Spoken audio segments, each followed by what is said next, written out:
नमस्कार दोस्तों, मैं परवीन खातोला राजगुरु नवोदय क्लासेज में आप सभी का स्वागत करती हूँ। तो प्यारे बच्चों, हमारा जो नवोदय का एग्ज़ाम है बहुत ही नज़दीक आ गया है, यानी 2 दिन अब शेष रह गए हैं। इसलिए अपनी तैयारी को बेहतरीन बनाने के लिए आपके लिए हम लेकर आए हैं अंकगणित परीक्षण से जो हमारे प्रश्न पूछे जाते हैं, यानी 41 से लेकर 60 तक।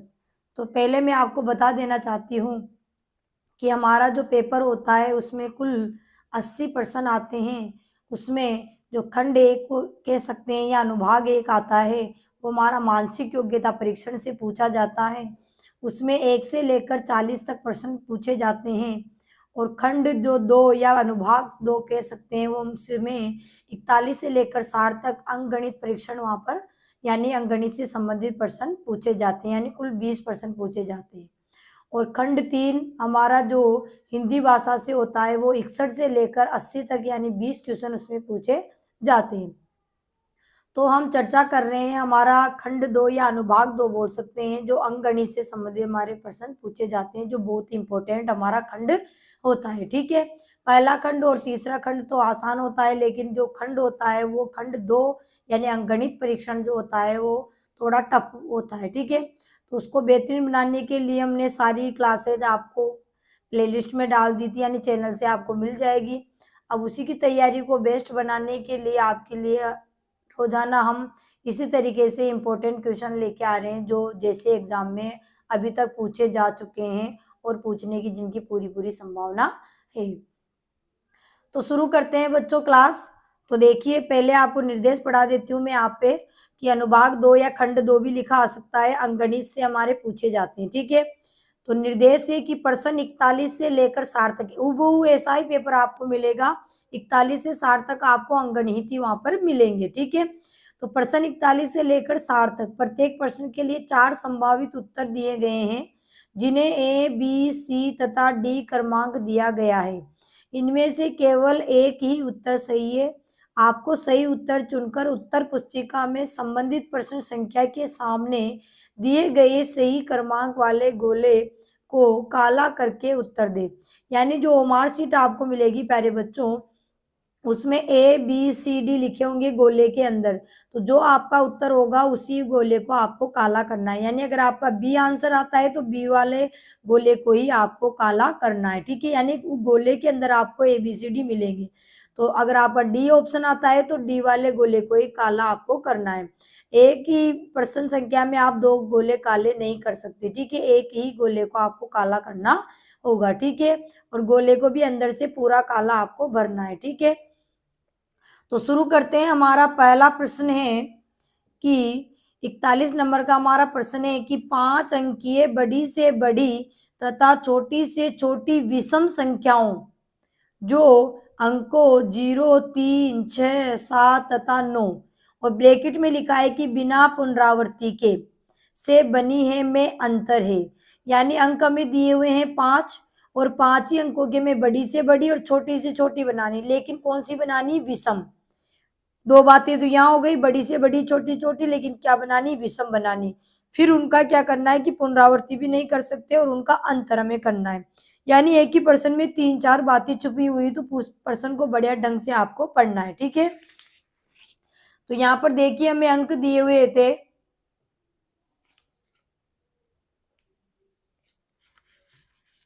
तो देखिए प्यारे बच्चों, अंक हमें दिए हुए थे 0, 3, 6, 7 और 9। ठीक है, अब इन्हीं अंकों से बना ली, लेकिन हमें कौन सी बनानी है? यहाँ पर विषम बनानी। बड़ी से बड़ी बनाएंगे तो सबसे पहले बड़ा अंक आपको लेना है। तो 9, 7, 6। अब 3 और 0 लोगे तो 0 बीच पीछे आएगा लास्ट में, तो हमारे सम बन जाएंगे। हमें विषम बनानी, इसलिए 0 को पहले लेंगे, 3 को बाद में हम लिखेंगे। ठीक है, तो ये बन गई बड़ी। तो छोटी बनाएंगे तो पहले 3, 0 को हम पहले नंबर पर नहीं ले सकते। क्यों? क्योंकि जब आगे अगर हम आगे आगे 0 को रख देते हैं तो संख्या का मान कम हो जाता है। ठीक है, इसलिए 0 हमेशा दूसरे नंबर पे रखेंगे जब भी छोटी संख्या में बनानी होगी। तो 3, 0, 6, 7 और 9। यानी बड़ी बनानी है तो हमें क्या जमाना है? अवरोही क्रम। और हमें छोटी बनानी है तो हमें आरोही क्रम में जमाना है। चूंकि अब यहाँ पर हमें विषम पूछा था इसलिए जीरो को हम लास्ट में नहीं लिखकर सेकंड यानी दाएं स्थान पर रखेंगे, क्योंकि इकाई पे अगर हम रख देते हैं तो ये सम बन जाएगी। तो हमें क्या पूछी थी, विषम पूछी थी। तो बड़ी से बड़ी बन गई, छोटी से छोटी बन गई। अब उनका भी क्या पूछा गया है हमें, अंतर। तो अंतर का मतलब क्या होता है, घटाना। अंतर का मतलब घटाना। और योग भी पूछ सकता है, तो योग का मतलब होता है जोड़ना। ठीक है, घटाएंगे, 3 में से 9 नहीं जाते, एक उधार लेंगे 10, और 10 से इसने उधार लिया, यहाँ हो गए 13, और 13 में से 9 गए तो कितने बचेंगे, 4। अब यहाँ एक उधार ले दिया, रह गए 9, 9 में से 7 गए तो कितने बच गए, 2। यहाँ उधार लिया था 0, तो यहाँ कितने रह गए हमारे, 5, 5 में 6 नहीं जाते, एक उधार लिए 15, 15 में से 6 गए तो 9। अब घटाना तो आपको आता ही है, फिर भी मैं समझा रही हूँ। ठीक है, यहाँ पर रह गए 6, 6 में से 0 गए तो 6। यहाँ उधार लिया ही नहीं था, तो 9 में से 3 गए तो 6, यानी 66,924। क्या आ गया हमारे, 66,924। ये इनका क्या आ जाएगा, हमारे अंतर आ जाएगा। ठीक है, अगर आप संख्या बड़ी से बड़ी बना दो और छोटी छोटी को विषम बना दोगे फिर कर दोगे तो फिर आपका गलत हो जाएगा। इसमें से कोई सा भी उत्तर आपका मिल सकता है। इसलिए आपको बड़े ध्यान से प्रश्न को पढ़ना है कि प्रश्न में क्या पूछा गया है। बड़ी पूछी है, छोटी पूछी है, सम पूछी है, विषम पूछी है, अंकों की पुनरावृत्ति कर सकते हैं या नहीं कर सकते, अंक कौन कौन से दे रखे, इन सबका आपको ध्यान में रखना है। अंतर पूछा है या योगफल पूछा है, तो बहुत सारी बातें एक साथ इसमें आ जाती है। ठीक है, तो यहाँ 3-4 बातें थी कि बड़ी से बड़ी बनानी, छोटी छोटी बनानी, विषम बनानी, इन अंकों से बनानी, बिना पुनरावृत्ति के बनानी, उनका अंतर करना। इतनी सारी बातें एक ही प्रश्न में आपके छुपी हुई है। ठीक है, तो हमारा आंसर क्या आ गया प्यारे बच्चों, 66,924। तो बी हमारा क्या हो जाएगा, सही जवाब हो जाएगा। बी हमारा क्या हो जाएगा, सही जवाब हो जाएगा। अगले प्रश्न की ओर बढ़ते हैं। तो देखिए अगला प्रश्न है हमारा कि 42 नंबर वाला प्रश्न है हमारा कि संख्याओं 45,405, 45,450, 45,504, 45,449 का घटता क्रम है। घटता मतलब घटने का मतलब क्या हुआ, सबसे बड़ी उससे छोटी, उससे छोटी, इस तरीके से जमाना है। यानी कह सकते हैं कि अवरोही क्रम में जमाना है। अवरोही मतलब घटते हुए क्रम में। ठीक है, तो संख्या क्या दी हुई वो लिख लेते हैं पहले, 45,405। दूसरी संख्या है 45,450। तीसरी है 45,504। और चौथी संख्या है हमारी 45,449। ठीक है, तो अब यहाँ देखिए 45, 45, 45 चारों में ही है, और चारों का हमें पता भी चल गया, चारों संख्याएं 5-5 अंकों की बनी हुई है, यानी 5 अंकों से बनी हुई है। ठीक है, तो सभी में यानी 1000 और 10,000 स्थान पे तो समान है। यहाँ भी 45, यहाँ 45, यहाँ 45, यहाँ 45, तो यहाँ से तो पता नहीं चल रहा। अब इकाई, दाई और सैकड़े से बनी संख्या देखते हैं, 405 है, 450, 504, 449। तो घटते क्रम में जमाना है, यानी सबसे बड़ी। तो सबसे बड़ा कौन होगा इसमें, 405, 450, 504 और 449। तो सबसे बड़ा क्या हो जाएगा हमारा, 504। ठीक है, 504 क्या हो जाएगा हमारा, सबसे बड़ा हो जाएगा। तो इसका मतलब है कि 45,504 सबसे बड़ी। चलिए ये हो गई, इसके कट लगा देंगे। ठीक है, अब 3 बच गए इसमें। अब 504 के बाद में कौन है इससे छोटा, 450। तो फिर आ जाएगा हमारे 45,450 दूसरे नंबर पे। ठीक है, ये हो गए। फिर उसके बाद में इससे छोटा कौन है, 405 और 449 है। ठीक है, तो 449 से छोटी, तो 45,449 से छोटी, और सबसे छोटी क्या हो जाएगी हमारी, 45,405। 45,405। ठीक है, तो ये हमारे क्या हो गई, घटता क्रम हमारा जम गया। 45,504, 45,450, 45,449 और 45,405। ठीक है, अब ये किस ऑप्शन मिल रहा है वो हमें देखना है। तो ए ऑप्शन है 45,504, बी ऑप्शन है 45,450, 45,449 और 45,405। तो हमारे ए ऑप्शन में हमारा आंसर मिल गया है। ठीक है, बी ऑप्शन को देखते हैं तो 45,405 है, फिर 45,449 आ गया, फिर 45,450, यानी क्रम घटता हुआ नहीं चल रहा है। ठीक है, तो इस तरीके से सी ऑप्शन में भी नहीं चल रहा है, डी में भी नहीं चल रहा है, यानी ए में हमारा आंसर मिल गया। तो ए हमारा क्या हो जाएगा, सही जवाब हो जाएगा। ए हमारा क्या हो जाएगा, सही जवाब हो जाएगा।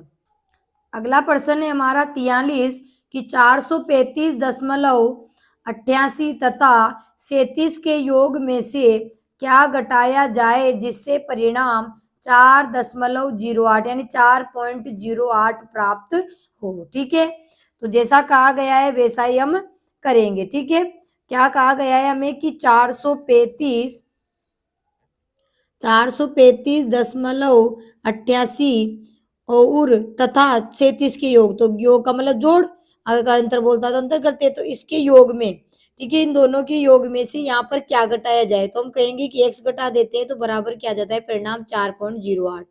एक तो ये तरीका हो गया कि जैसा बोला गया था वैसा लिख लिया हमने कि 435.88 तथा 37 के योग में से यहाँ पर क्या घटाया जाए कि परिणाम यानी बराबर में 4.08 आ जाए, तो हमने कहा किसके योग में से अगर हम x घटा देंगे तो हमारे 4.08 प्राप्त हो जाएंगे। ठीक है, तो पहले तो इसका योग कर लेते हैं।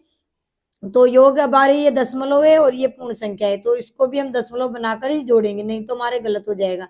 तो 435.88 और इसको दशमलव बनाएंगे तो ये पॉइंट, पॉइंट से पहले 7 और 3, ठीक है, पॉइंट के बाद 0 लगा देंगे, यानी किसी भी पूर्ण संख्या को अगर हमें दशमलव बनाना है तो उसके पीछे पॉइंट लगाकर 0 हम लिख सकते हैं। ठीक है, तो योग हो गया इसका 8, 8 5 और 7 12, हासिल का 1, 3 3 6 1 7 और 4 के 4, यानी 472.88।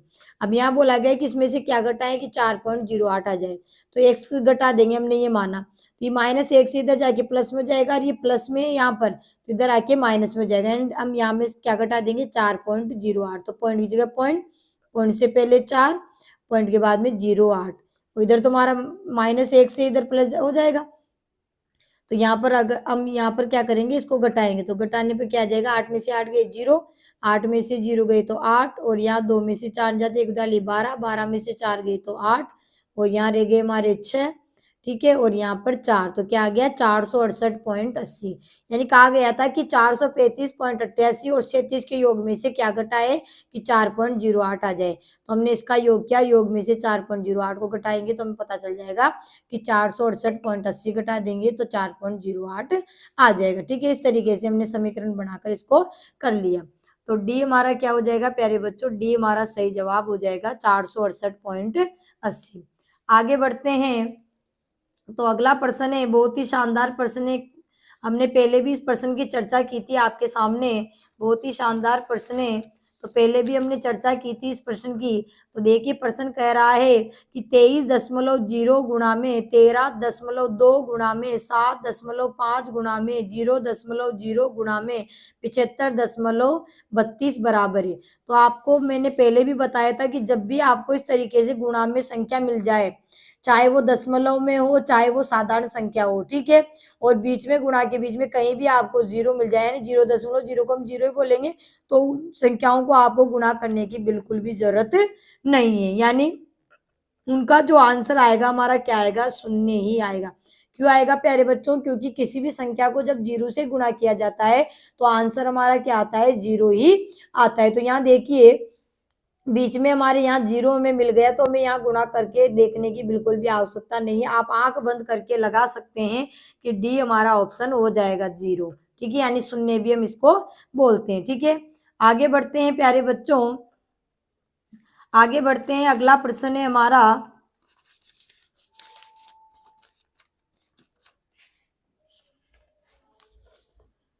अगला प्रश्न ध्यान से देखिएगा, बहुत ही शानदार प्रश्न है हमारा, 45 नंबर वाला प्रश्न बहुत ही शानदार है कि दिए गए चिन्हों द्वारा निम्न में रिक्त स्थान भरिए। तो ऐसे चिन्हों की बात हमने पहले भी क्लास में कर ली थी कि जो बड़ी संख्या होती है उसकी तरफ हमारा खुला हुआ मुंह आता है, यानी ये जो चिन्ह आप देख रहे हो, मैं बना रही हूँ चिन्ह आप देख रहे हो, तो जो संख्या बड़ी होगी उसकी तरफ खुला हुआ मुंह आएगा, और जो छोटी होगी उस संख्या उसकी तरफ ये बंद वाला मुंह हमारा आएगा। ठीक है, तो ये बड़े छोटे और बराबर, जब बराबर संख्या होती है तो उनके बीच में बराबर का निशान आता है। ठीक है, इसका मुंह पलट जाता है इधर इधर। ठीक है, तो अब यहाँ पर हमें प्रश्न दिया हुआ था, उसको देखते हैं कि ब्रैकेट 2.78 प्लस 27.22 गुणा में 0 प्लस 10 और रिक्त स्थान दिया हुआ है, फिर दिया हुआ है कि ब्रैकेट 27 प्लस 22 प्लस 2.78 ब्रैकेट बंद गुणा में 10 प्लस 0। ठीक है, बहुत ही शानदार प्रश्न है। तो यहाँ पर देखिए दोस्तों, अब यहाँ ब्रैकेट के अंदर जो भी हमें दिया हुआ है, लेकिन ब्रैकेट से बाहर गुणा में 0 हमारा लिखा हुआ है। इसका मतलब है कि जब भी हम क्या करेंगे, इनको जोड़ेंगे, जो भी परिणाम हमारे आएगा तो उसको जब 0 से गुणा किया जाएगा तो फिर बोडमास के नियम से हम चलेंगे तो ब्रैकेट हल करने के बाद हमें 0 से गुणा करना पड़ेगा। तभी हमने बात कही थी कि जब भी किसी संख्या को 0 से गुणा किया जाता है तो हमारा गुणनफल 0 ही आता है। ठीक है, तो 0 आ गया, और 0 आने के बाद 0 में जब 10 जोड़ते हैं तो यहाँ पर क्या आ जाएगा, हमारा 10 आ जाएगा। ठीक है, आपको यहाँ जोड़कर देखने की जरूरत नहीं, यानी इधर तो हमारा 10 आ गया। अब यहाँ रिक्त स्थान लगा हुआ है हमारा, और आगे देखिए यहाँ दिया था कि 27.22 में 2.78 जोड़ेंगे, 10 से गुणा करेंगे, फिर 0 जोड़ना है। ठीक है, तो इसको तो हमें हल करना पड़ेगा। तो यहाँ पर क्या दिया है हमें, 27.22। ठीक है, पॉइंट के नीचे पॉइंट, पॉइंट से पहले 2, पॉइंट के बाद में 78। तो इनको इस तरीके दशमलव को हम एक के नीचे एक उतार कर जोड़ते हैं तो हमारा गलत नहीं होता है। तो 2 और 8 कितने हो गए, 10, हासिल का 1, 7 और 2 9, 9 और 1 10 की 0, हासिल का 1, दशमलव के नीचे दशमलव, 7 और 2 9 और 1 10 की 0, हासिल का 1, 2 और 1 3, यानी कि आ गया 30.00 आ गया। तो 30.0 को हम क्या बोलते हैं, 30 ही बोलते हैं। अब 30 को जब 10 से गुणा करेंगे तो कितने आ जाएंगे हमारे, 300। भाई बोर्ड मास के नियम से पहले ब्रैकेट हल किया, ब्रैकेट में क्या है हमारा 30.00, 30.0 को हम क्या लिख सकते हैं, 30 लिख सकते हैं। फिर आगे क्या दिया था, गुणा में 10, तो 30 को 10 से गुणा, भाई बोर्ड मास के नियम से गुणा करेंगे तो 30 को 10 से गुणा किया तो कितना हो जाएगा, 30 गुणा में 10 बराबर क्या हो जाएगा, 300। और फिर क्या दिया हुआ है कि 0 जोड़ना है, तो 300 में 0 जोड़ेंगे तो कितना आएगा हमारा, बराबर में 300 आ जाएगा। यानी इस दर का हमने हल किया तो इसका आंसर 300 आया, और इधर वाला यहाँ से लेकर यहाँ तक जब हमने हल किया था इसका आंसर आया हमारे 10, और यहाँ से लेकर यहाँ तक हमने हल किया तो इसका आंसर आया 300। अब हमें चिन्ह लगाने ही, चारों चिन्हों में से चिन्ह लगाना है। तो 10 बड़े होते हैं या 300 बड़े होते हैं, 300 बड़े होते हैं, तो जो बड़ा होता है उसकी तरफ क्या होता है, खुला हुआ मुंह आता है, जो छोटा होता है उसकी तरफ बंद मुंह आता है। तो यही बताना था कि रिक्त स्थान में कौन सा चिन्ह हमारा आएगा। तो कौन सा वाला चिन्ह आएगा प्यारे दोस्तों, बी वाला चिन्ह हमारे इसमें आ जाएगा। ठीक है, तो बी हमारा क्या हो जाएगा, सही जवाब हो जाएगा। अगला प्रश्न है 46 नंबर वाला हमारा, कि संख्या 29.4 संख्या 42 का कितना प्रतिशत है। तो जब भी आपको इस तरीके से प्रतिशत निकालना होता है तो उसका एक तरीका होता है कि जिसके साथ का लगा होता है, जिसके साथ का लगा होता है उसको हम नीचे लिखते हैं, और जो बची हुई संख्या है उसको हम ऊपर लिखते हैं। और प्रतिशत में बदलने के लिए में कहा गया है, इसका मतलब गुणा में 100 हम लगाएंगे। ठीक है, तो यहाँ पर हमें क्या बोला गया है कि 29.4 संख्या 42 का कितना प्रतिशत है। तो 42 तो कहाँ आएगा हमारा, नीचे। ठीक है, जिसके साथ का लगा आता है उसको हम नीचे लिखते हैं, जो संख्या बची है उसको हम ऊपर लिखते हैं। ठीक है, 29.4, और प्रतिशत पूछा है इसलिए प्रतिशत में बदलने के लिए 100 से गुणा किया जाता है। ठीक है, अब इसको हल करेंगे तो हम क्या करेंगे, पहले इसका दशमलव हटाएंगे, तो दशमलव हटाते ही क्या हो जाएंगे, 294, और बटा में ये 42, और इसका दशमलव जब हटाता तो दशमलव के बाद एक अंक था तो यहाँ कितने जीरो आ जाएंगे, 1 जीरो, यानी 10 लग जाएंगे। और गुणा में क्या था हमारा 100, तो 1 जीरो से तो हमारा 1 जीरो कट गया, 2 से इसको काटते हैं हम, तो 2 दूनी 4, 2 एकम 2, और 2 से 2 पंजे 10। ठीक है, अब 21 से काट लेते, 21 एकम 21, और यहाँ पर बच गए कितने हमारे 8, तो 84 हो गए, और 21 चौक 84। ठीक है, 21 चौक कितने हो गए, 84 हो गए। ठीक है, अब 84, अब यहाँ नीचे एक आ गया, ऊपर क्या है 14, और गुणा में 5, 14 को 5 से गुणा किया तो 14 पंजे 70, और प्रतिशत में बदला है तो प्रतिशत का निशान आ जाएगा, यानी 70%। क्या आ जाएगा कि 29.4 संख्या 42 का कितना प्रतिशत है, 70%। तो डी हमारा क्या हो जाएगा, सही जवाब हो जाएगा। डी हमारा क्या हो जाएगा, सही जवाब हो जाएगा। अगला प्रश्न है 47 हमारा, कि 2 अंकीय ऐसी अभाज्य संख्याएं कितनी होगी जिनका प्रत्येक अंक भी अभाज्य संख्या हो। तो इस बारे में भी हमने चर्चा की थी, और हमने 1 से 100 के बीच कितनी अभाज्य संख्याएं होती है इनकी भी चर्चा हमने कर ली थी। तो हमें ऐसी संख्याएं बतानी है, 2 अंकों वाली बतानी है, जिनका प्रत्येक अंक भी क्या हो, अभाज्य हो। क्या हो, प्रत्येक अंक भी अभाज्य होना चाहिए। ठीक है, तो 2 अंकीय अभाज्य संख्या हमारी 11 से शुरू होती है और कहाँ तक चलती है, 97 तक चलती है। ठीक है, तो उसमें हमने बात पढ़ी थी कि एक जो संख्या होती है हमारी वो न तो भाज्य होती है, न ही अभाज्य होती है। ठीक है, तो ये भी आपको ध्यान रखना है कि एक न तो भाज्य होती है, न ही अभाज्य होती है। ठीक है, तो अब हमें बतानी कि 2 अंकीय ऐसी अभाज्य संख्या कितनी होगी जिनका प्रत्येक अंक भी क्या हो, अभाज्य संख्या हो। तो वो संख्या हमारी क्या होगी, केवल एक होगी हमारे 23 और एक होगी हमारे 37, एक होगी हमारे 53 और एक होगी हमारे 73।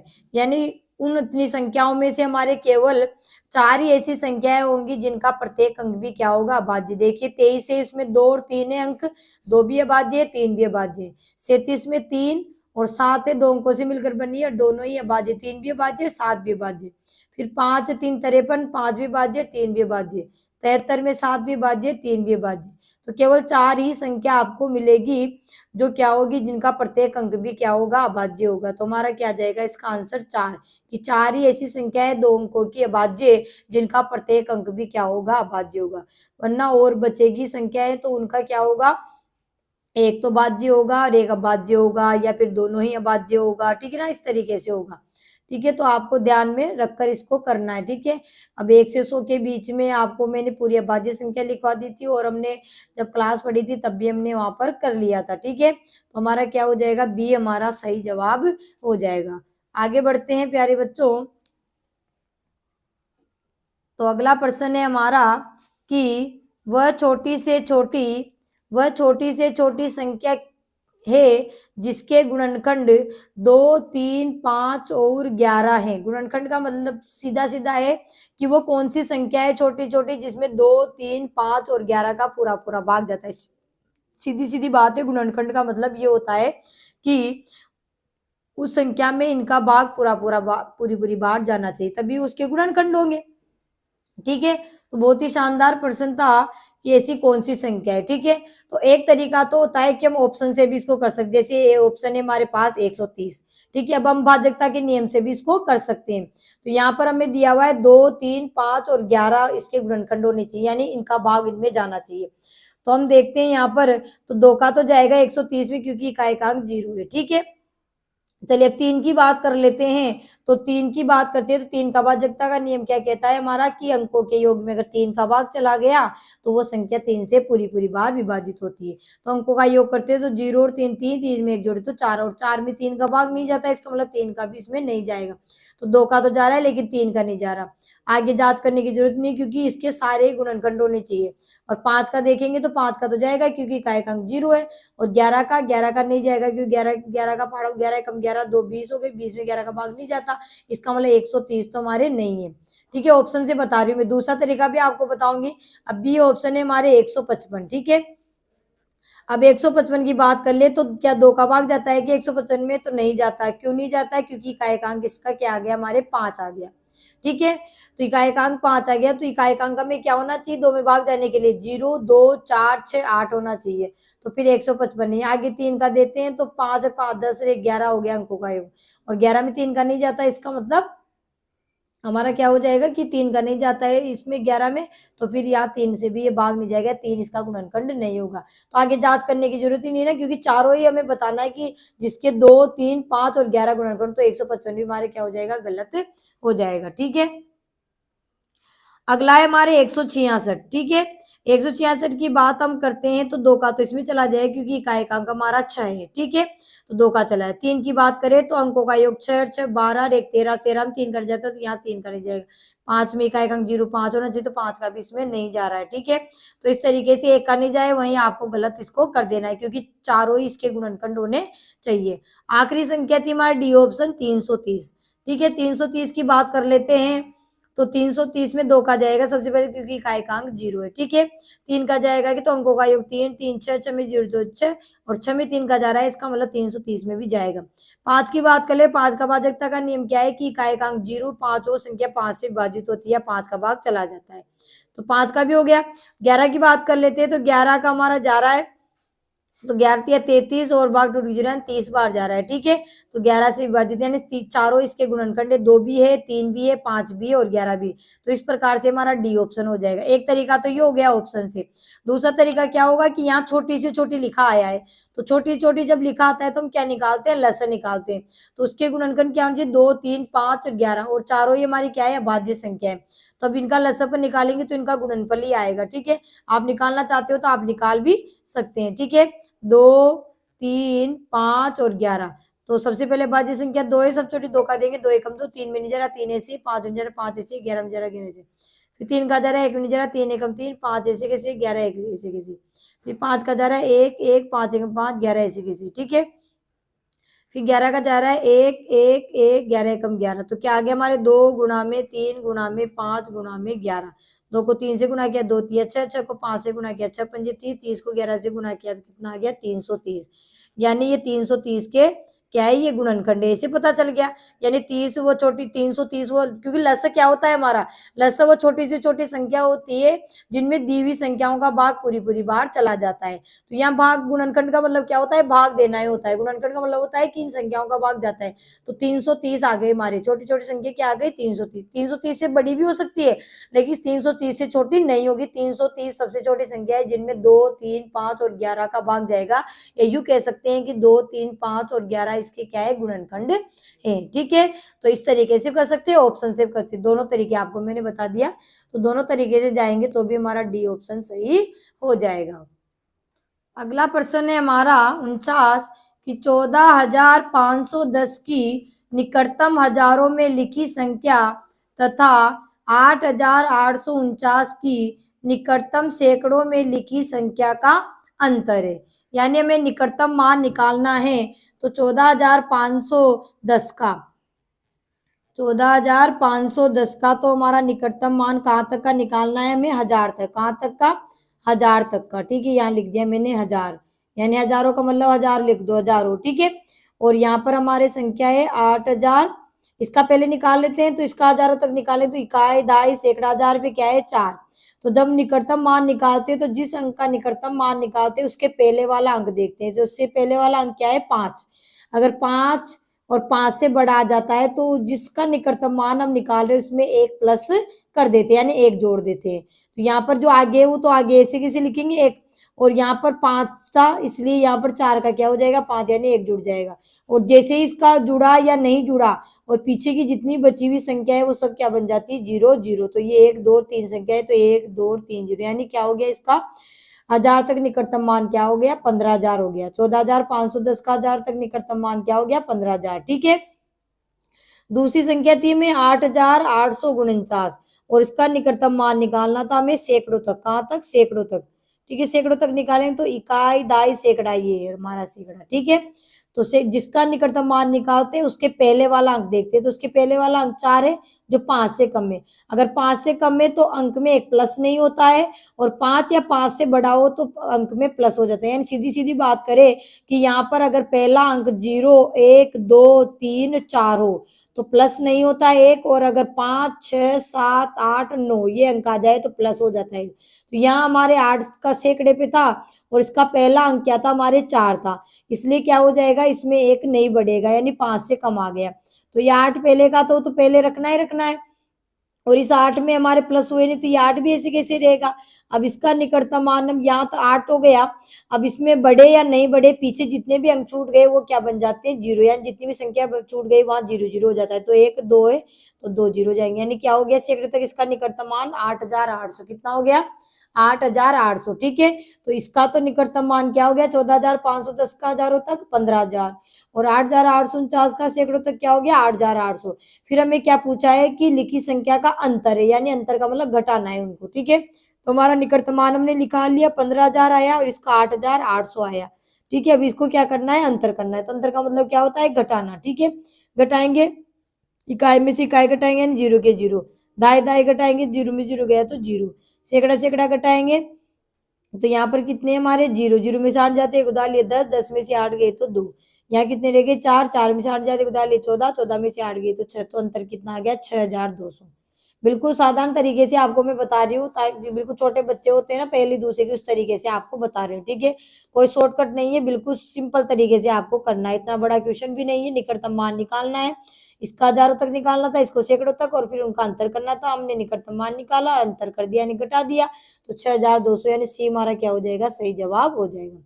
आगे बढ़ते हैं प्यारे बच्चों। तो अगला प्रश्न है हमारा, अगला प्रश्न है हमारा 50वां। अगला प्रश्न है हमारा, देखिए कि दिए गए संख्या पैटर्न की अगली संख्या आपको बतानी है। दिए गए पैटर्न की अगली संख्या आपको बतानी है। तो देखिए संख्या में क्या दिया हुआ है, 16,110 दिया हुआ है। पहले 16,110, उसके बाद क्या है पैटर्न में 16,106 है, फिर ये 16,102, ठीक है, और आगे का पद खाली है। ये आपको अगला पैटर्न आपको बताना है, लुप्त भी कह सकते हैं, अगला पद बताना है, ठीक है। तो 16,110 है, उसके बाद में देखिए 16,106 हो गए। इसका मतलब कितने कम हो गए, -4, 4 कम हो गए। फिर 16,106 था, अब क्या हो गया, 16,102 हो गए। फिर कितने कम हो गए, 4, यानी एक ही पैटर्न यहाँ पर चल रहा है। यहाँ -4 की यानी 4 कम कर दी, यहाँ 4 कम कर दी, तो अगले में भी हम क्या कर देंगे, 4 कम कर देंगे, ठीक है। तो 16,102 में से 4 कम होंगे तो क्या हो जाएंगे, फिर 16,098। अगर आपको ऐसे नहीं आता है तो आप घटा कर भी कर सकते हैं, ठीक है। यानी संख्या में से 4 यहाँ घटा लोगे, इधर लाके इकाई के नीचे 4 रखकर, फिर आपका आंसर आ जाएगा। तो क्या हो जाएगा हमारा 16,098। तो ए हमारा क्या हो जाएगा, सही जवाब हो जाएगा। ए हमारा क्या हो जाएगा, सही जवाब हो जाएगा। अगला प्रश्न है हमारा कि निम्न पैटर्न में अंकों की अगली पंक्ति है, यानी एक पैटर्न हमें दिया हुआ है और उसकी अगली पंक्ति हमें निकालनी है। तो पहले दिया हुआ है 30, उसके बाद नीचे 42 और 54, और यहाँ पंक्ति हमारे खाली हुई, यहाँ पर कौन सी संख्या आएगी। फिर हमारे अगली पंक्ति में 45, 57, फिर 69 और यहाँ पर खाली, ठीक है। फिर दिया है हमें 60, फिर 72, फिर 84 और फिर हमें खाली जगह दी हुई है, ठीक है, ये ठीक है।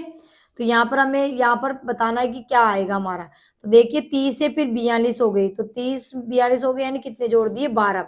यहाँ पर कितना कर दिया है, +12 करते 42 हो गए।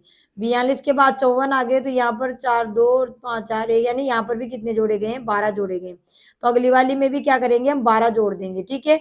तो 54 में हम क्या जोड़ देंगे, 12 जोड़ देंगे, तो हमारे कितना आ जाएगा, 66। कितना आ जाएगा, 66, ठीक है। चलिए अगली पंक्ति पे चलते हैं। तो 45, 45 के बाद 57, 57 के बाद 69। तो 45 में यहाँ कितने जोड़ रहे हैं कि 57, तो यहाँ घटाएंगे, 7 में 5 गए 2 और 5 4 गए 2, यानी 12 जोड़े जा रहे हैं। कितने जोड़े जा रहे हैं, 12, ठीक है, 12 प्लस किए जा रहे हैं। चलो 57 के बाद 69 आ गया, तो यहाँ पर भी कितने जोड़े जा रहे हैं, 12 जोड़े जा रहे हैं, ठीक है। तो अगले में भी हम क्या करेंगे, 12 जोड़ देंगे, ठीक है। तो हमारा कितना आ जाएगा, 81। कितना आ जाएगा, 81, ठीक है। यहाँ लिख सकते हो, नहीं तो यहाँ लिख दिए 81 आ गए, ठीक है। चलिए अगला था 60 के बाद 72 आ गया, तो कितने जोड़ गए हमारे, 12, ठीक है, 12 प्लस कर दिए गए यहाँ पे, ठीक है। 72 के बाद 84 आ गए, तो यहाँ पर भी क्या हो गए, 12 हमारे जुड़ गए। तो अगले में भी हम क्या करेंगे, 84 में क्या जोड़ देंगे, 12 जोड़ देंगे, तो कितना आ जाएगा हमारे 96 में आ जाएंगे। कितने आ जाएंगे, 96 में आ जाएंगे, ठीक है। तो अगली पंक्ति हमारी क्या बन गई, 66, 81 और 96, 66, 81 और 96, ठीक है। तो 66 इसमें है और इसमें भी, लेकिन इसमें फिर 81, इसमें 86 है, तो हमारा क्या हो जाएगा, सी हमारा बिल्कुल सही जवाब हो जाएगा कि 66, 81 और 96, ठीक है। आगे बढ़ते हैं प्यारे बच्चों। तो अगला प्रश्न है हमारा, बहुत ही शानदार प्रश्न है, बहुत ही बढ़िया प्रश्न है कि क्या दिया हुआ है प्रश्न में, 52 नंबर का प्रश्न है। क्या दिया हुआ है कि 6.75 सेंटीमीटर को किलोमीटर में लिखने पर प्राप्त होता है, यानी सेंटीमीटर से हमें क्या बनाना है, किलोमीटर बनाना है, ठीक है। अगर आपको डायरेक्ट नहीं आता है तो एक एक कर हम बना सकते हैं, जैसे सेंटीमीटर से मीटर बना सकते हैं, फिर मीटर से किलोमीटर बना सकते हैं, ठीक है। कोई दिक्कत आपको आने वाली नहीं है। तो इकाइयों का मैंने आपसे पहले भी कहा था कि इकाइयों का आपको विशेषकर ध्यान रखना है। तो ये सेंटीमीटर है। तो हमें पता है प्यारे बच्चों की 1 मीटर बराबर कितने सेंटीमीटर होते हैं, 100 सेंटीमीटर होते हैं। 1 मीटर बराबर कितने होते हैं, 100 सेंटीमीटर, ठीक है। अब सेंटीमीटर से मीटर बनाएंगे, यानी छोटी इकाई से हम बड़ी इकाई की तरफ चलेंगे, तो हम भाग लगाते हैं, तो यहाँ पर 100 का भाग लगाते हैं, ये क्या बन गया, मीटर बन गया, ठीक है। तो अगर हम यहाँ डायरेक्ट करना चाहें कि मीटर क्या हुआ, तो यहाँ पर 2 जीरो है, यानी 2 अंकों के बाद हमें दशमलव लगाना है। तो हमारा दशमलव यहाँ है, तो एक अंक तो है, एक जीरो और लगा देंगे, यानी 0.0675। अब ये क्या बन गया, हमारा मीटर बन गया है। हमें तो क्या बनाना था, किलोमीटर। अब मीटर से किलोमीटर बना सकते हैं, तो हमें पता है कि 1 मीटर बराबर क्या होता है, 1 किलोमीटर, यानी किमी भी हम कह सकते हैं, किमी का मतलब किलोमीटर। 1 किलोमीटर बराबर क्या होता है, 1000 मीटर होते हैं। कितने होते हैं, 1000 मीटर होते हैं। 1 किलोमीटर बराबर 1000 मीटर। तो यहाँ मीटर से क्या बनाना है, किलोमीटर, यानी छोटी इकाई से कहाँ जा रहे हैं, बड़ी इकाई में। छोटी इकाई से कहाँ जा रहे हैं, बड़ी। तो जब छोटी इकाई से बड़ी की तरफ जाते हैं तो भाग करते हैं, बड़ी से छोटी की तरफ जाते हैं। जिस किलोमीटर से मीटर बनाना है तो 1000 से गुना करेंगे, और मीटर से किलोमीटर जाना है तो 1000 का भाग लगाएंगे। तो यहाँ मीटर से हमें क्या बनाना है, किलोमीटर, तो हम क्या कर देंगे, 1000 का भाग नीचे लगा देंगे। अब नीचे कितने जीरो है हमारे, 3 जीरो, यानी हमारा दशमलव यहाँ लग रहा है, इसको 3 कदम और बढ़ाना होगा। तो 3 कदम बढ़ाने के लिए यहाँ कोई संख्या है नहीं, तो फिर हम क्या लगाएंगे, यहाँ पर जीरो लगा देंगे। ठीक है, तो 5 7 6 और जीरो, यहाँ दशमलव लगाता तो 3 कदम और किसका आएंगे, तो 1 2 और 3 जीरो लगाकर हमें यहाँ दशमलव लगाना पड़ेगा। तो अब ये क्या बन गए हमारे, किमी यानी किलोमीटर बन गए। तो हमारा क्या आ जाएगा, पॉइंट, इसके आगे जीरो लगाओ तो ठीक है, नहीं लगाओ तो कोई दिक्कत नहीं, 0.0000675 किलोमीटर हमारा हो जाएगा। यानी 4 जीरो देखना है, 675 देखना है, तो इसमें 2 जीरो 675 है, 675 सब में मिलेगा, लेकिन हमारा जीरो का यहाँ पर थोड़ा अंतर हो जाएगा। ठीक है, इसलिए ध्यान से आपको करना है, सेंटीमीटर से पहले मीटर बना लो, मीटर से फिर किलोमीटर बना लो। और डायरेक्ट भी आप बनाना चाहते हो तो यहाँ 100 किया, 100 गुना में 1000 करके फिर आप डायरेक्ट कर सकते हैं। ठीक है, तो यहाँ पर जीरो 2 ही है, यहाँ पर 1 ही, और यहाँ पर 1 2 3 4, तो ये हो जाएगा, और इसमें 1 2 3 ही, एक कम हो गया, तो सी हमारा क्या हो जाएगा, सही जवाब हो जाएगा। ठीक है, इस तरीके से इकाइयों का आपको ध्यान रखना है, तो सी हमारा क्या हो जाएगा, सही जवाब हो जाएगा। ठीक है, अगला प्रश्न है हमारा 53 कि 3 साबुन की टिक्कियों जिनमें से प्रत्येक का भार 125 ग्राम है तथा 4 कपड़े धोने के साबुन की टिक्कियों जिनमें से प्रत्येक का भार 275 ग्राम है का कुल भार है। यानी हमें दिया हुआ है, अब यहाँ पर देखिए प्रत्येक का मतलब होता है एक, भार का मतलब वजन 125 ग्राम है, तो कितनी साबुन है, 3 साबुन है, और प्रत्येक का 125 ग्राम है, और 4 कपड़े धोने की साबुन है टिकिया। ठीक है, तो उनमें से प्रत्येक यानी एक का भार कितना है, 275 ग्राम। ठीक है, तो कुल भार हमें यहाँ पर निकालना है, तो कुल भार निकालेंगे तो पहले हम पता लगाएंगे कि 3 साबुन की टिक्कियों का भार कितना है और 4 कपड़े धोने की साबुन की टिक्कियों का भार कितना है, दोनों का भार निकाल कर जोड़ लेंगे तो कुल आ जाएगा, सीधा सा प्रश्न है। ठीक है, तो करते हैं प्यारे बच्चों यहाँ पर, तो 53वां प्रश्न था हमारा। तो देखिए यहाँ पर एक टिकिया का भार 125 ग्राम है, तो यहाँ पर कितनी टिकिया दे रखी थी, 3 साबुन की टिकिया दे रखी, तो 3 से हम गुणा कर लेंगे, तो 3 पंजे 15 के 5, हासिल का 1, 3 दूनी 6, 1 7, 3 एकम 3। अब ग्राम था तो यहाँ पर भी क्या आएगा, हमारा ग्राम ही आएगा। ठीक है, तो 375 ग्राम हो गया। कपड़े धोने की साबुन की टिकिया थी, उसके प्रत्येक का भार कितना था, 275 ग्राम, और कितनी थी, 4 थी, तो 4 से गुणा कर लेंगे किसको, 275 को, 275 गुणा में 4। ठीक है, 275 गुणा में 4, तो 4 से गुणा करेंगे तो 4 पंजे 20 की जीरो, हासिल के 2, 4 7 28, 28 और 2 कितने हो गए, 30, हासिल के 3, 4 दूनी 8 3 11। ठीक है, तो कितनी हो गई हमारे, 1100 ग्राम हो गई। ठीक है, 1100 ग्राम क्या हो गई, साबुन की टिक्कियों का भार हो गया कपड़े धोने की, और ये 3 साबुन की टिक्कियां दे रखी थी, उनका भार 375 ग्राम हो गया। दोनों को यहाँ पर जोड़ लेंगे तो कुल भार कितना हो गया, 375 प्लस 1100, और बराबर कितना हो जाएगा हमारे, 1475। कितना हो जाएगा, 1475, वो भी किसमें, ग्राम में। ठीक है, अब देखिए प्यारे बच्चों, हमारा आंसर यहाँ kilogram gram kilogram gram kilogram gram kilogram gram में दे रखा है, तो कोई दिक्कत नहीं है, हमारे ग्राम आए तो हमें पता है कि 1 किलोग्राम बराबर 1000 ग्राम हमारे होते हैं। कितने होते हैं, 1 किलोग्राम बराबर 1000 ग्राम होते हैं। तो यहाँ 1475 ग्राम, इसका मतलब 1000 में तो हमारा 1 किलोग्राम बन गया, और 475 रह गए हमारे ग्राम में। ऐसे कर सकते हैं। दूसरा तरीका क्या कर सकते हैं कि 1475 ग्राम में उसको हम किलोग्राम में बदलेंगे, तो 1000 का हम भाग लगाते हैं, क्योंकि 1 किलोग्राम में क्या होते हैं, 1000 ग्राम। ठीक है, तो यहाँ 1 2 3 जीरो है, तो 3 अंकों के बाद हमारा दशमलव लग जाएगा, तो क्या आ जाएगा, 1.475 किलोग्राम, ये हमारा आ जाएगा 1.475 किलोग्राम। तो इसको हम कैसे लिखेंगे, देखो पॉइंट से पहले किलोग्राम, पॉइंट के बाद ग्राम, तो हम इसको ऐसे लिख सकते हैं कि 1 किलोग्राम और 475 ग्राम, ऐसे भी लिख सकते हैं। और आपको ऐसे आता है डायरेक्ट, यहाँ पे बताया आपको कि 1 किलोग्राम 1000 ग्राम होते हैं, तो 1475 ग्राम में तो 1000 से तो 1 किलोग्राम बन गया और 475 ग्राम बच गए। या फिर आप 1000 का भाग लगाकर इसको बना सकते हैं किलोग्राम में, तो पॉइंट में अगर मान लो दशमलव में दिया होता तो 1.475 किलोग्राम होता।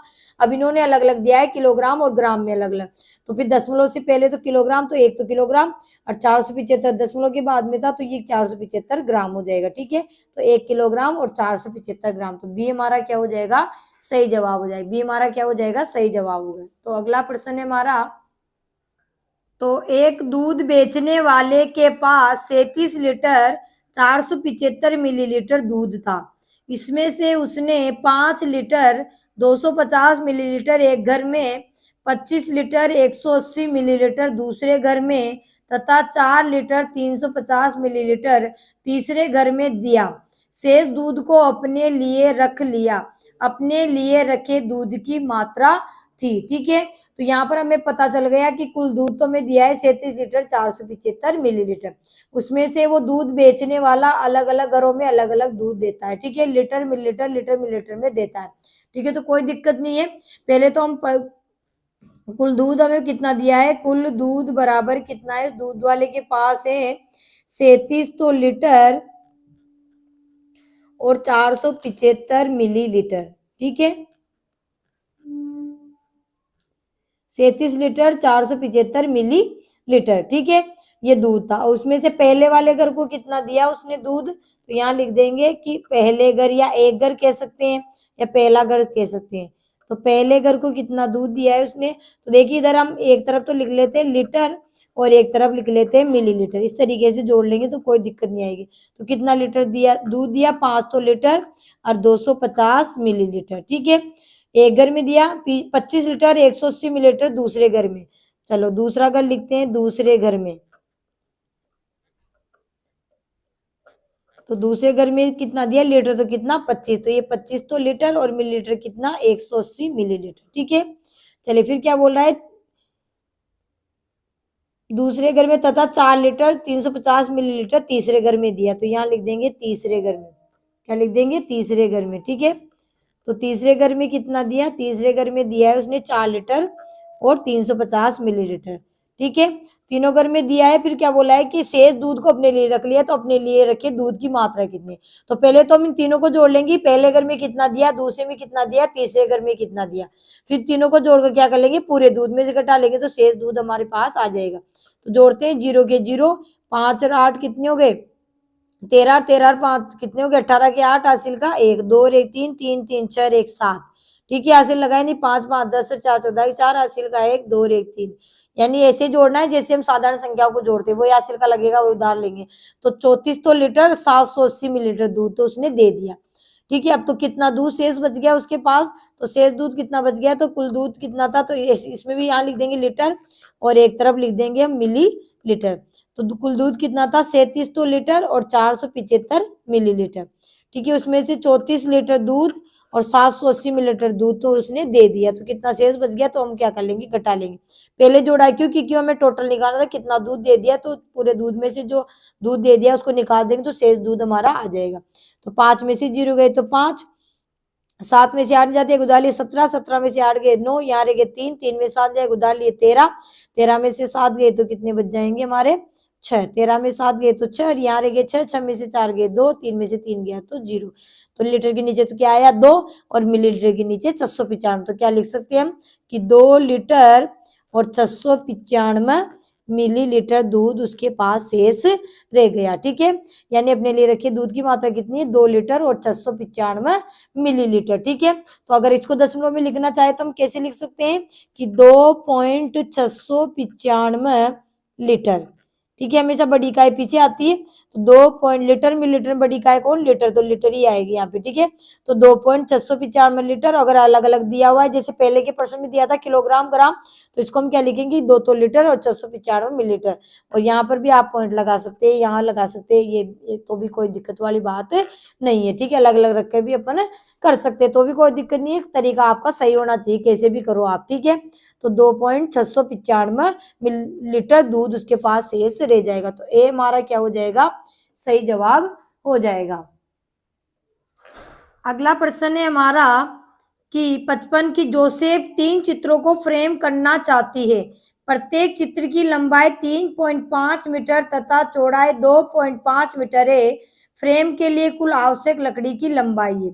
यानी यहाँ पर चित्र की लंबाई चौड़ाई दी है, तो इससे तो हमें पता चल गया कि जो चित्र है वो हमारा किस आकार का है, आयताकार का है। ठीक है, और इस चित्र में क्या लगाने हैं, फ्रेम लगाने। फ्रेम कहाँ लगेंगे, चित्र के चारों तरफ, यानी फ्रेम में फिट करवा के लाते हैं ना, फोटोग्राफ वगैरह खिंचवाते हैं तो उनको फ्रेम करवाते हैं। तो यहाँ फ्रेम करवाने तीनों चित्रों, जो प्रत्येक चित्र की लंबाई चौड़ाई दी हुई और कितने चित्र है 3 चित्रों को फ्रेम कराना है। तो यहाँ फ्रेम कराने के लिए हमें पता चल गया जब बाहर की कोई बात होती है तो हम क्या करते हैं, परिमाप निकालते हैं। तो हम यहाँ पर क्या निकालेंगे, परिमाप। तो हमें चित्र की लंबाई कितनी दी हुई है, लंबाई बराबर दी हुई है 3.5 मीटर और चौड़ाई कितनी दी हुई है, चौड़ाई बराबर है 2.5 मीटर। ठीक है, तो हमें पता चल गया कि जो चित्र था वो आयताकार, तो आयताकार था तो परिमाप भी आयत का लगेगा। तो परिमाप बराबर, तो आयताकार कोई चित्र होता है, कोई मैदान है, कोई फर्श है, कुछ भी हो, तो सूत्र क्या हो जाएगा, 2 ब्रैकेट लंबाई प्लस चौड़ाई ब्रैकेट बंद। तो 2 ब्रैकेट लंबाई कितनी 3.5 प्लस चौड़ाई कितनी 2.5। ठीक है, ब्रैकेट बंद। तो 2 गुणा में 3.5 में 2.5 जोड़ेंगे तो आप आराम से दशमलव के नीचे दशमलव उतार कर भी कर सकते हैं। 3.5 में हम 2.5 को जोड़ेंगे। अगर डायरेक्ट आता है तो कोई दिक्कत नहीं। 5 5 10 की जीरो हासिल का है, एक पॉइंट की जगह पॉइंट, 3 2 5 1 6 यानी 6.0 आ गया। तो 6.0 का मतलब क्या हुआ, अच्छा ही हुआ। तो 6 दूनी 12 मीटर है, तो मीटर में आ जाएगा हमारा परिमाप। तो 12 मीटर हो गया एक का परिमाप। इसका मतलब है कि 12 मीटर लकड़ी के में आवश्यकता है। ठीक है, तो यहाँ कितने चित्रों को फ्रेम किया जा रहा था, 3 को। तो जितने चित्रों को किया जा रहा था उससे गुणा कर लेंगे। 5 चित्रों कर रहे तो 5 से गुणा कर 6 को करेंगे 6 से, क्योंकि एक का निकल गया ना, तो सभी एक समान है, प्रत्येक चित्र की लंबाई चौड़ाई वही है। तो यहाँ 3 चित्रों को फ्रेम कर रहे हैं तो 12 गुणा में 3 बराबर क्या हो जाएगा, 36 मीटर। यानी 36 मीटर लंबाई की लकड़ी की उसे आवश्यकता होगी उनमें चित्रों को फ्रेम करवाने के लिए। ठीक है, तो डी हमारा क्या हो जाएगा, सही जवाब हो जाएगा। डी हमारा क्या हो जाएगा, सही जवाब हो जाएगा। आगे बढ़ते हैं प्यारे बच्चों। अगला प्रश्न है हमारा, अगला प्रश्न है कि सलीम के पास 1 सेंटीमीटर भुजा वाले 60 घन है। इनमें इनमें निम्न विमाओं वाला कौन सा घनाभ नहीं बन सकता। यानी बहुत ही साधारण प्रश्न है, या कह सकते हैं बहुत ही शानदार प्रश्न भी हम कह सकते हैं। साधारण क्या, शानदार कहेंगे। बहुत ही शानदार प्रश्न है कि सलीम के पास 1 सेंटीमीटर भुजा वाले 60 घन है। घन किसे कहते हैं, जिसके सभी पृष्ठ क्या होते हैं, वर्गाकार होते हैं। ठीक है, तो ये जैसे इस तरीके से मैंने यहाँ पर एक घन बनाया है। ठीक है, ये गन्ने और इसकी भुजा कितनी है, 1 सेंटीमीटर। तो लंबाई चौड़ाई रूचाई तीनों इसकी क्या होगी, एक एक होगी, हमें पता है। ठीक है, तो ऐसे कितने गन्ने उसके पास, 60 गन्ने। कितने गन्ने, 60। अब इन गनों से क्या बनाया जा रहा है, एक घनाभ बनाया जा रहा है। इन 60 गनों से क्या बनाया जा रहा है, एक घनाभ बनाया जा रहा है। तो बात कही जा रही है कि इन विवाहों में से A B C D 4 option दे रखे, तो इन विवाहों में से कौन सा है जो इससे घनाभ नहीं बन सकता। तो अब कैसे पता लगाएंगे कि नहीं बन सकता। देखिए प्यारे बच्चों कि इस 1 सेंटीमीटर भुजा वाले घन का अगर हम आयतन निकालें तो आयतन का सूत्र क्या होता है हमारे पास, आयतन बराबर घन का आयतन का सूत्र होता है भुजा क्यूब। ठीक है, क्या होता है, भुजा क्यूब। ठीक है, तो भुजा कितनी, 1, तो 1 का क्यूब निकालेंगे तो कितना होता है, 1 होता है। तो 60 का कितना हो जाएगा भाई, 1 का 1 होता है, तो यहाँ पर 1 लिख सकते हैं। 1 घन सेंटीमीटर आयतन हो गया 1 का। तो ऐसे कितने घन है, 60 घन है। तो 60 का कितना हो जाएगा, 60 गुणा में 1, प्रत्येक 1 सेंटीमीटर का था तो 60 घन सेंटीमीटर क्या हो गया, 60 घन सेंटीमीटर हो गया। इसका मतलब है जब इसको इससे हम घनाभ बनाएंगे तो उसका आयतन भी क्या होगा, 60 ही होगा। क्योंकि जब भी कोई हमारे पास कोई भी आकृति दी होती है और उसको पिघला कर या मोड़कर तोड़कर कैसे भी अगर जब नई आकृति बनाई जाती है तो जो पहली आकृति का आयतन और जो नई आकृति जो बनी है जिस नए सांचे में या ढांचे में डाला गया है तो उनका आयतन क्या होता है, बराबर ही होता है। इसका मतलब है कि 60 घनों का आयतन हमारे 60 घन सेंटीमीटर है। इसका मतलब जो घनाभ बनेगा उसका आयतन भी क्या आना चाहिए, 60 घन सेंटीमीटर ही आना चाहिए। ठीक है, उसका भी क्या होगा, 60 घन सेंटीमीटर आएगा। तब ऑप्शन से जांच करेंगे इस चीज में कि किसका नहीं आएगा, जिसका नहीं आएगा तो उसी से वो घनाभ नहीं बन सकता। तो ए ऑप्शन था 5 सेंटीमीटर लंबा, 4 सेंटीमीटर चौड़ा और 3 सेंटीमीटर ऊंचा। तो जब इसका आयतन निकालते हैं तो कितना आता है हमारे, तो घनाभ का आयतन का सूत्र क्या होता है, घनाभ का आयतन, तो घनाभ की लंबाई चौड़ाई ऊंचाई होती है तो घनाभ का आयतन का सूत्र होता है लंबाई गुणा में चौड़ाई गुणा में ऊंचाई। ठीक है, लंबाई कितनी है, ए ऑप्शन में 5, चौड़ाई कितनी है 4, ऊंचाई कितनी है 3, तो गुणा करेंगे 5 चौक 20, 20 3 60, तो 60 घन सेंटीमीटर आ जाएगा। इसका मतलब इसका इससे तो वो बन जाएगी, ए ऑप्शन से तो क्या हो जाएगी हमारी, बन जाएगी। ठीक है, घनाभ बन जाएगा। चलिए बी ऑप्शन दे रखा है 2 सेंटीमीटर लंबा, 3 सेंटीमीटर चौड़ा, 10 सेंटीमीटर ऊंचा। ठीक है, तो लंबाई कितनी 2 सेंटीमीटर, चौड़ाई कितनी 3 सेंटीमीटर, ऊंचाई कितनी 10 सेंटीमीटर। तो यहाँ पर हम करेंगे तो 2 तिया 6, 6 को 10 से गुणा किया तो 6 ढाई 60, तो इससे भी क्या बन गया 60 घन सेंटीमीटर वाला वो घनाभ बन जाएगा। ठीक है, तो इसका आयतन भी सही इससे आ गया, इसका मतलब इससे भी बन सकता है। ठीक है, चलिए अब सी ऑप्शन पे हम चलते हैं। तो सी ऑप्शन प्यारे बच्चों में क्या दिया हुआ है यहाँ पर, सी ऑप्शन कि 4 सेंटीमीटर लंबा, 4 सेंटीमीटर चौड़ा, 4 सेंटीमीटर ऊंचा। तो ऐसे पता चल रहा है कि ये तो हमारा घन बनेगा, और कोई बात नहीं, घन बनेगा तो चलो 4 चौक 16 और 16 चौक 64 हो जाएगा। देखिए यहाँ पर करके आपको बता रही हूँ मैं। तो देखिए लंबाई 4 है, चौड़ाई भी हमारी 4 है, ऊंचाई भी हमारी 4 है, तो 4 चौक 16, 16 चौक 64, तो 64 घन सेंटीमीटर बना इससे। तो ठीक है, तो 60 आना चाहिए था आयतन। भाई जो इनका आया है वो इसका आएगा, क्योंकि घन को घना बनाया गया है, तो आयतन तो समान ही रहेगा। आकृति का रूप परिवर्तन हुआ है, लेकिन आयतन क्या रहता है, हमेशा समान ही रहता है। ठीक है, डी वाले ऑप्शन की बात कर ले तो लंबाई कितनी है, 6 है, चौड़ाई कितनी है, 5 है, और ऊंचाई कितनी है, 2 सेंटीमीटर है। तो 6 पंजे 30, 30 दूनी 60, तो 60 घन सेंटीमीटर। तो इससे भी क्या आया है, हमारे 60 घन सेंटीमीटर आया है।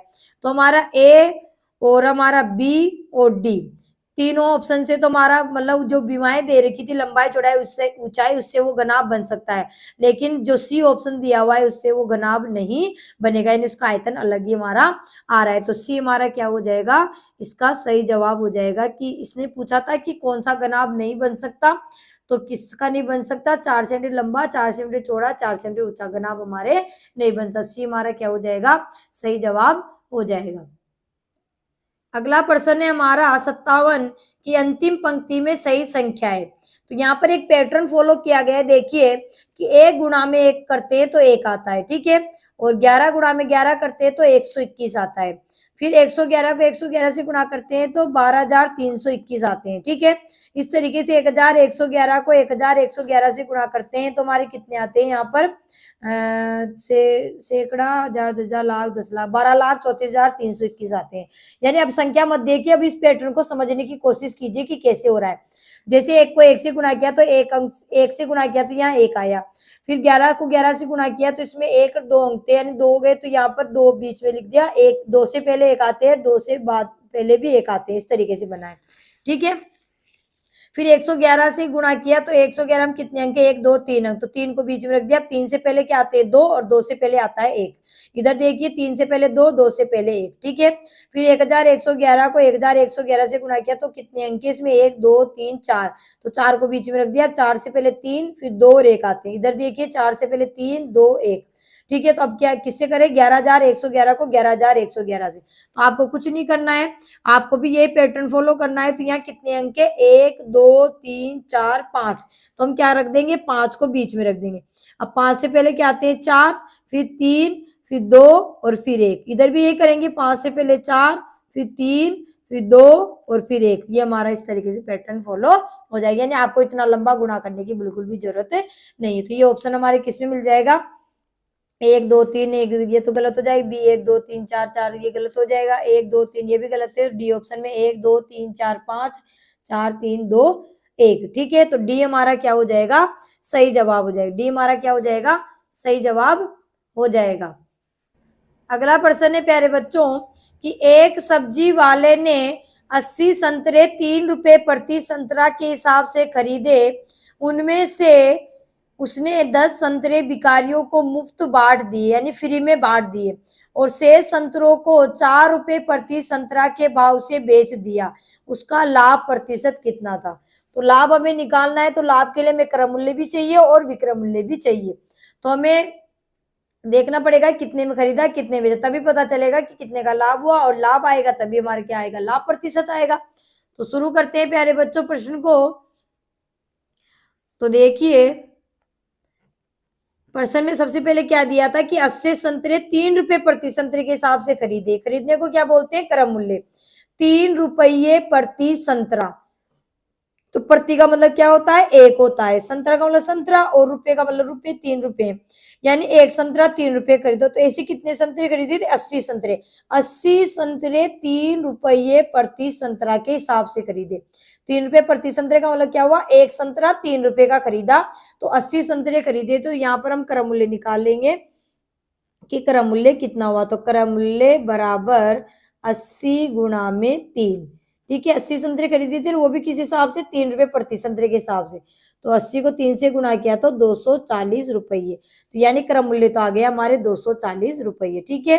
अब हमें विक्रय मूल्य निकालना। तो उससे पहले क्या दिया हुआ है कि उनमें से 10 संतरे भिखारी को मुफ्त में बांट दिए और शेष संतरों को 4 रुपए प्रति संतरे के भाव से बेच दिए। तो पहले तो शेष संतरे निकाले, तो भिखारियों को कितने बांटे, तो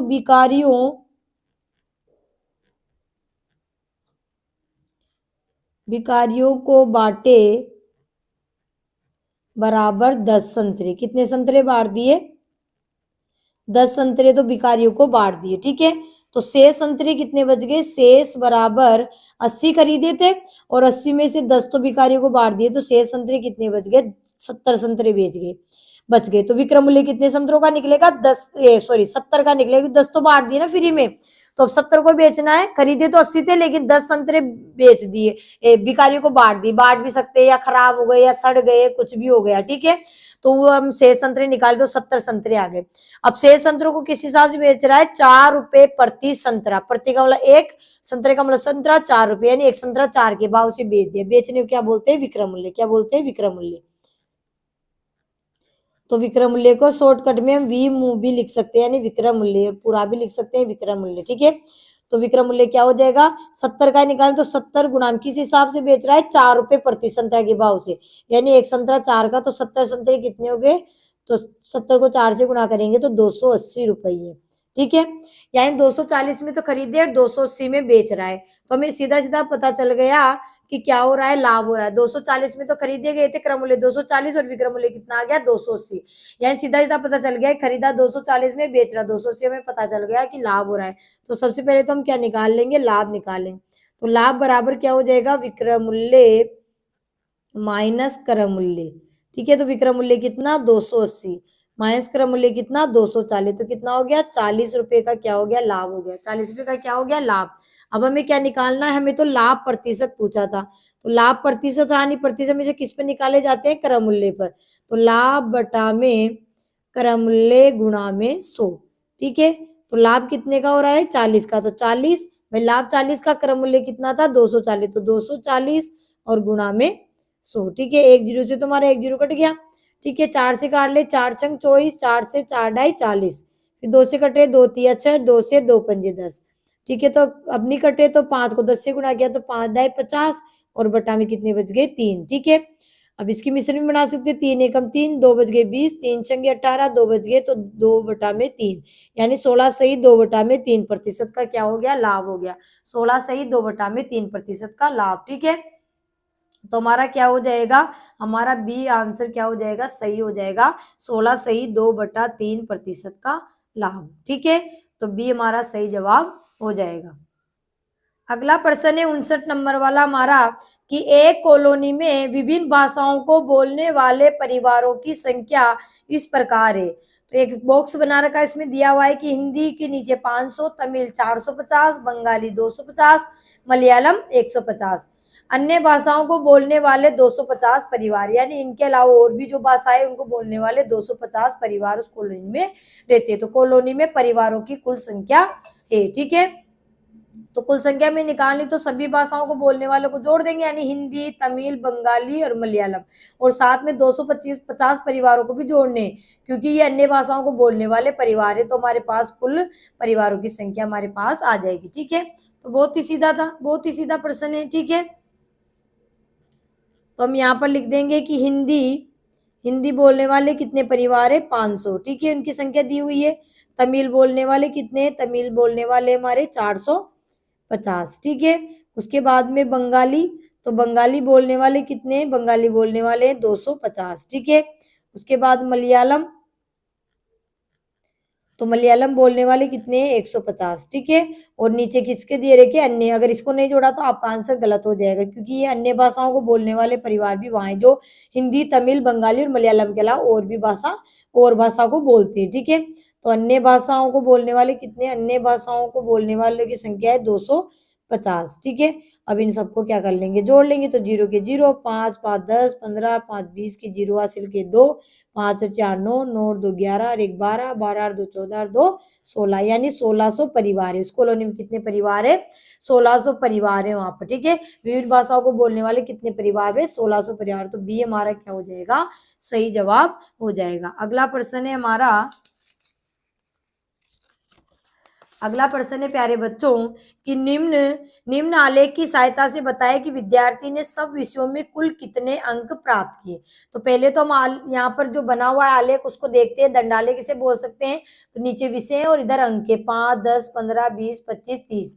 तो देखिए अंग्रेजी का जो ग्राफ चल रहा है हमारा या दंड वो यहाँ तक चल रहा है। नहीं, अंग्रेजी के कितने अंग्रेजी में कितने अंक प्राप्त किए? 15। ठीक है, फिर ये चल रहा है हमारा विज्ञान का, विज्ञान में कितने? 25। फिर ये सामाजिक ज्ञान का चल रहा है, इसमें प्राप्त किए 20। फिर ये गणित का चल रहा है, गणित में कितने प्राप्त किए? ये 30। और भाषा के कितने अंक प्राप्त किए? 15। तो यह प्रश्न पूछा गया था कि सब विषयों में कुल कितने अंक प्राप्त हुए। तो सभी के अंक जोड़ लेंगे हम।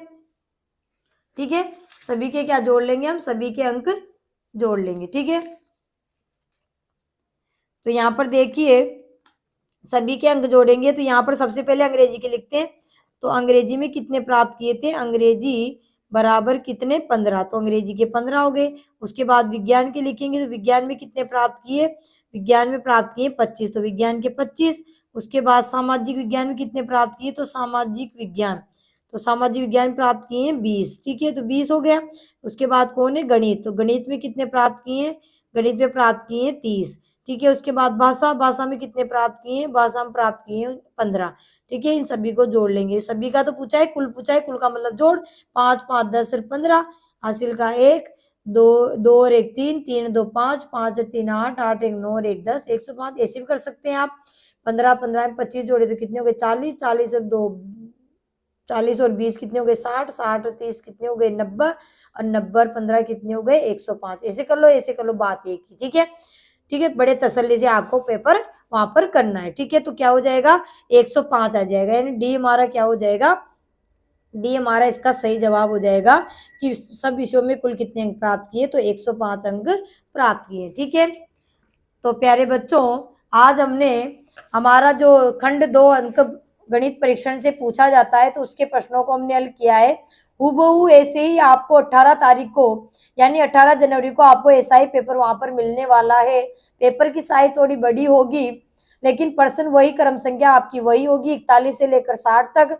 तो इस प्रकार से आपको सभी टॉपिक से प्रश्न वहां पर मिलेंगे। तो आपके लिए हमने इस प्रकार प्रश्न तैयार किए हैं।